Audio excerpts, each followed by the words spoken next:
Okay, so why are you tired of the black community? Where do I start? I'm tired of the black community because we are emotionally led people generally. And if we take, for instance, this is just one instance, but there's many. If we take, for instance, the presidential election, it was run, Biden was voted in based off of emotion by black people. Yeah. Like, I hate Donald Trump. I hate. Get someone else in. Now, Joe Biden is a man. If we're non-emotional about it, and I've gone into this on the Black Opinion, my show, he is a man who, a man called Robert Byrd, who was a KKK member, he read a eulogy at Robert Byrd's funeral and stated that this man was a friend and mentor, a member of the KKK. Now, that's what Joe Biden done. So I don't know how more racist you get than the KKK, personally, in America. But Joe Biden's at the man's funeral saying he's a friend and a mentor.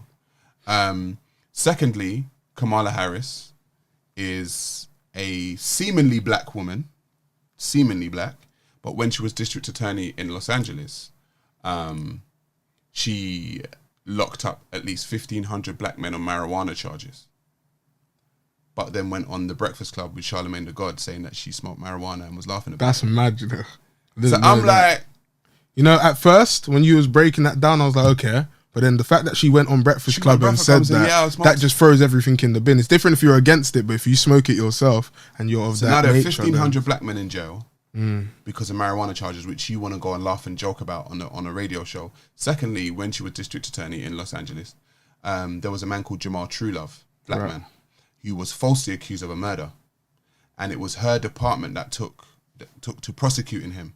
And they were found to have tampered with evidence, and they were found to have mislaid evidence also. He spent 6 years in jail for a murder that didn't commit. He was exonerated, eventually got a payout of like 30 million. But she oversaw that. So she would have known that this guy was innocent and still went ahead. And I'm just like, because black people are emotionally led, and if we mention race, then we just like, this is the same thing with BLM. Yeah. What happened to the BLM funders now? Where's the money? They're gone, man. But because we're emotional, you can whip us up any way, shape, or form. You can kind of push any sort of emotion. Right.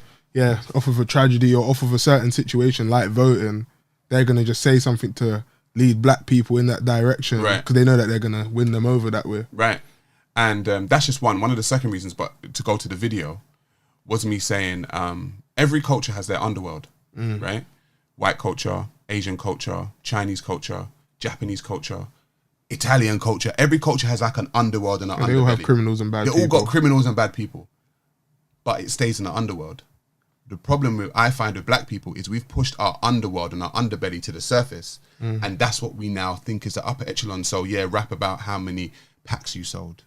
Do you get me? Like the women can do all kinds of debauchery behavior and then be like, oh yeah, it's just feminism. And it's like every culture has an underbelly, but black people's underbelly has been pushed to the surface.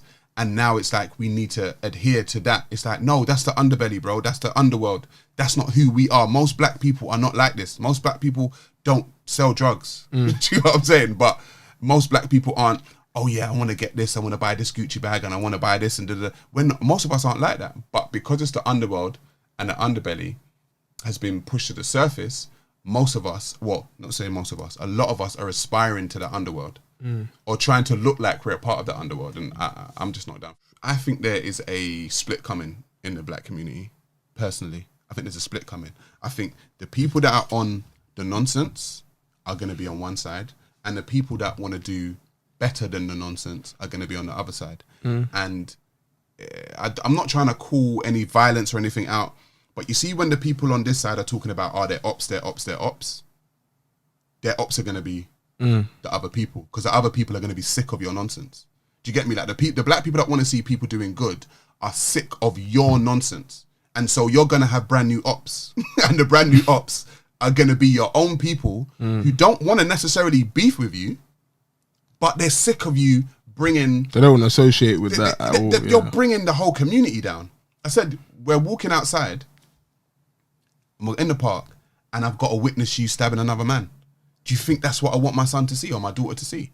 Like you're now, because now you're affecting my life. And And I don't want you affecting my life like that because you're adversely affecting my son's life. You could need counselling after that. Do you know what I mean? Like, sure. And what these people don't understand is they think their ops are the people on their block. Really They're not. creating ops in their own community, bro.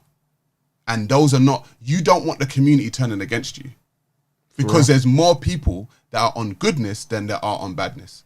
And if those people, whether create legislation or start voting for certain things or even start patrolling, you're messed up. And so you have to ask yourself whether or not you want to keep creating ops. So crazy because I was looking at the statistics, right?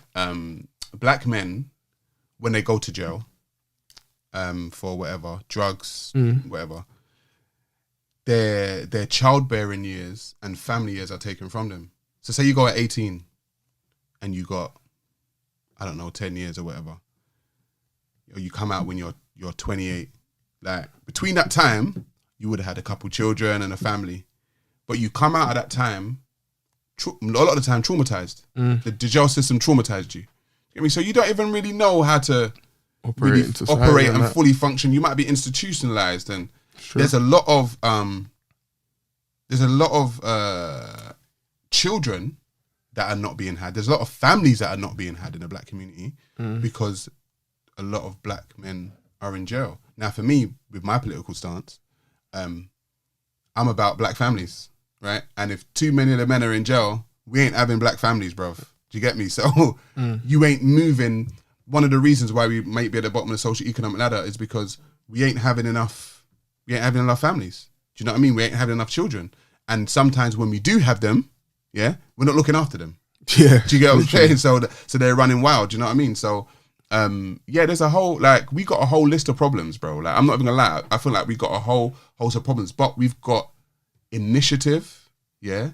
We've got thought processes. We've got people who are forward thinkers. We've got so many things in the black community. We've got positive people, and it's just about getting those people on podcasts. Do you get me? In the media. Facts. Like that. It's just about getting them and not so much glorifying the nonsense.